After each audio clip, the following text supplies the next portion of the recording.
নমস্কার বন্ধুরা, flavour fantasy আর cooking শোতে আপনাদের সবাইকে স্বাগত জানাই। আজকে রয়েছে প্রথম পাতে সজনে ফুলের রেসিপি। বসন্তকালে সজনে ফুল খাওয়া শরীরের পক্ষে খুবই উপকারী, কারণ বসন্তকালে হাম, পক্স, হারপিস ও অন্যান্য সংক্রামক অসুখের বাড়বাড়ন্ত শুরু হয়। এইসব রোগ রুখতেই নিয়মিত এগুলো খাওয়া উচিত। তবে শুধু সজনে ফুল অনেকেই খেতে পছন্দ করেন না তেতোর জন্য, তাই এই রেসিপিটা একবার খেতে পারেন, স্বাদটাও বেশ ভালো লাগবে আর তেতোও লাগবে না। তাহলে চলুন আজকে রেসিপি দেখে নেওয়া যাক।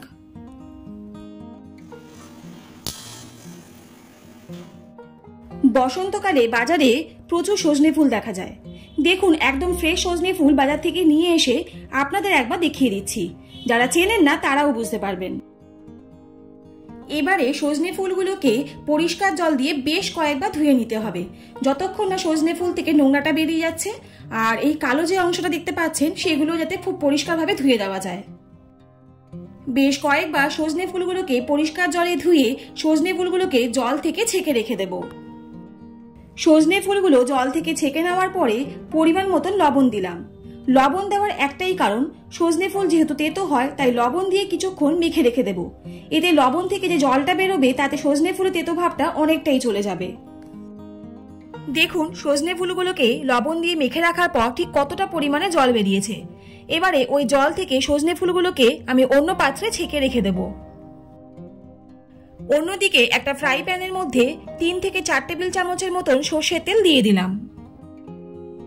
সর্ষের তেলটা ভালো করে গরম হয়ে গেলে গ্যাসের ফ্লেম মিডিয়াম রেখে বেগুনটা দিয়ে দিলাম। বেগুনগুলোকে আমি ডুমো ডুমো করে ছোট সাইজে কেটে নিয়েছি।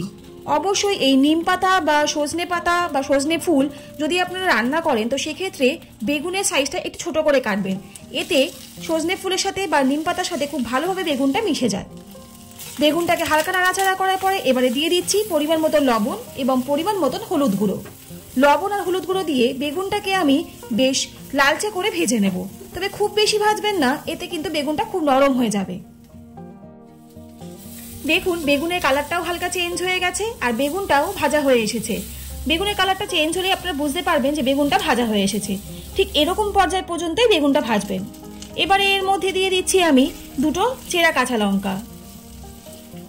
লঙ্কাটা দিয়ে বেগুন ভাজাটাকে আমি আরেকবার একটু নাড়াচাড়া করে নিচ্ছি।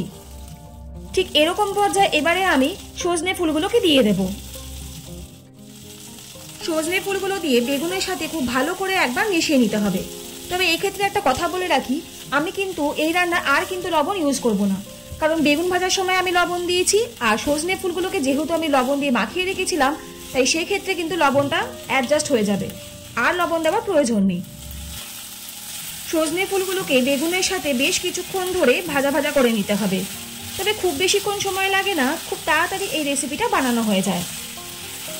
দেখুন, সজনে ফুলগুলো খুব ভালো করে ভাজা হয়ে গেছে আর আমাদের আজকের রেসিপি কিন্তু একদম রেডি, শুধুমাত্র গরম গরম ভাতের সাথে পরিবেশনের অপেক্ষা। তাই এই বসন্তকালে যে কোনো অসুখের হাত থেকে রেহাই পেতে এই রেসিপিটা কিন্তু অবশ্যই একবার ট্রাই করবেন। বাচ্চা থেকে বড় সকলেরই ভালো লাগবে, কথা দিলাম। আজকের রেসিপিটা আপনাদের কেমন লাগলো অবশ্যই কিন্তু কমেন্ট করে জানাবেন। আর যদি ভালো লাগে তাহলে চ্যানেলটা please like, share and subscribe করতে ভুলবেন না। আর পাশে থাকা বেল আইকনটা অবশ্যই প্রেস করে দেবেন, যাতে এরকম নিত্য নতুন রেসিপি আপনাদের কাছে সবার প্রথম চলে যায়। সবাই সুস্থ থাকুন, ভালো থাকুন, অনেক ধন্যবাদ পাশে থাকার জন্য। দেখা হচ্ছে নেক্সট কোনো রান্না নিয়ে, ততক্ষণের জন্য টাটা।